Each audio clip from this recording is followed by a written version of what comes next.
Just might have to make her dance. Just might have to use my hands. Just might have to slap that. This is a blog post inspired by Jess Otaku's, over on That Guy with the Glasses, review of Digimon trainers. Yeah, I know. She took, when she was analysing the emotionally,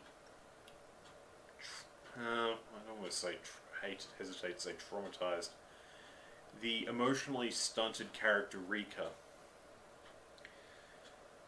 She was characterizing in general terms the relationship that character had to her Digimon. One character she said was like, she actually said that when that changed, because initially she said it's like a business relationship where each is exploiting the other, and that's mutually fine. She said when it changed, it became very difficult for her to categorize.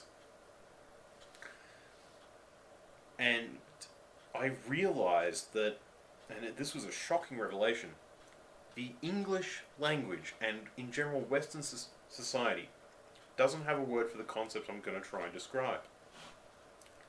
A fair weather friend is someone who looks for the good times. When the good times end in one place or with one individual, they move on to the next individual, the next place. I use the term, personally, a foul weather friend as someone who moves in during the problems, and once the problems are gone, funnily enough, so are they. This next sort of individual, whom I cannot think of a term or a word for, and friend doesn't do it justice, just hangs around to make people's lives better. You can use the term philanthropy, I suppose. However, philanthropy makes it sound like it's just a money thing. And in Western society, our social engineers, whether they be grassroots, astroturf, or top-down control, like the Rosicrucians were experimenting with in their involvement with the plays of William Shakespeare. The English language as it stands right now says that if somebody wants to uplift your spirits or change your mental condition, they're a social engineer, a therapist, sometimes that overlaps, a teacher, a mentor, a boyfriend or a girlfriend, and all these people are asking for something in return. Family and parents want social, an easing of social anxiety to say, look, I'm a good parent. I'm keeping my kids happy. A therapist wants your money. A boyfriend or a girlfriend wants to get in your pants or wants a reciprocation of romance. A teacher wants to get the best results out of the student, at least the way it's currently defined.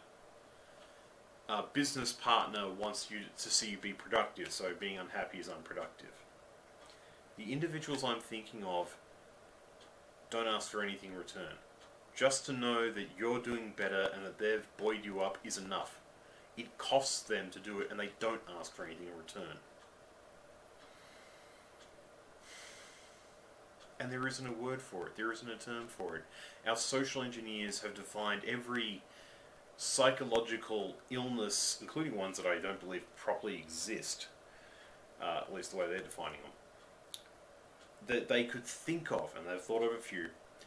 And yet, when it comes down to this attitude of loving, benefiting others for no return, there isn't a term for it in the secular vernacular. I mean, Christian these days has so much baggage, I don't even think it really covers it. However, there is no word for someone who is secular, who might be an atheist, might not, who isn't ascribing to a religion, we'll just say that, and just wants to do good, and philanthropy just doesn't do it justice.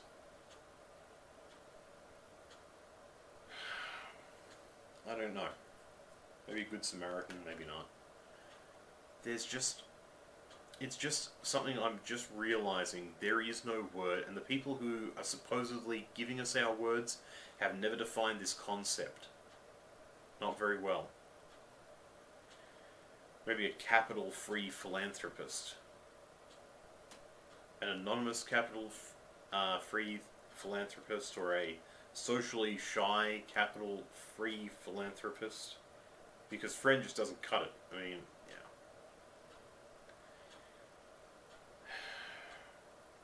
And I don't know if it ever will, which is probably the scariest thing of all. Anyway, I'm Ozzy Griffin. I hope this has given everyone something to think about. Have a good one.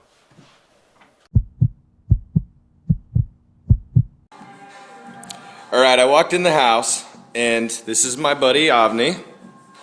And Avni said, Dave Kimberly, take me over to Trader Joe's and buy some food. I want a six-pack. He's not starting off too far behind. He looks pretty good, right? So I leave for 5 days. I come back. You know, we went to the store. We bought some gluten-free oatmeal. We bought some dried fruit and some protein. And I'm telling him, you got to do all this stuff, right? So I get back into town today, and I look inside his bowl. Avni, tell me how you prepared your oats. Well, it's pretty simple.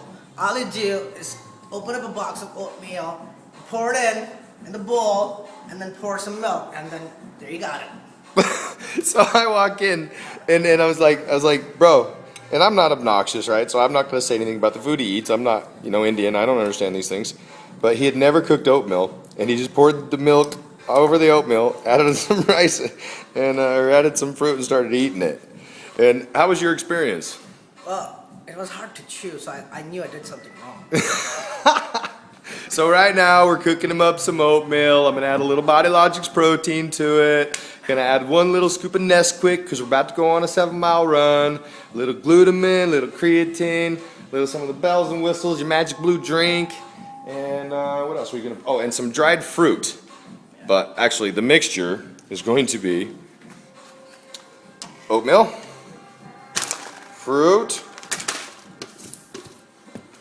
Body Logics protein, 2 scoops, it's amazing, and some Nesquik for the added funness. It's a treat.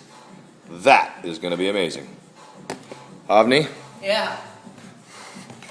Well, alright. That looks edible now. Tell Mardil. What do I want to be? I want to be Mr. California also. Love it. Alright, he told me he could run 7 miles. We're going to see.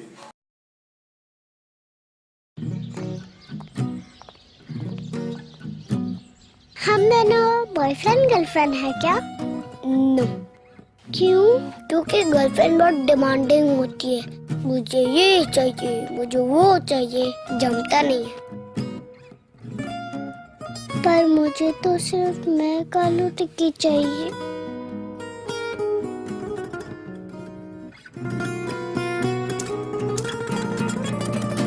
ऐसा क्या? तो फिर ठीक है. शुक्र है मैं कालू टिक्की है सिर्फ 25 रुपए में. I'm loving it.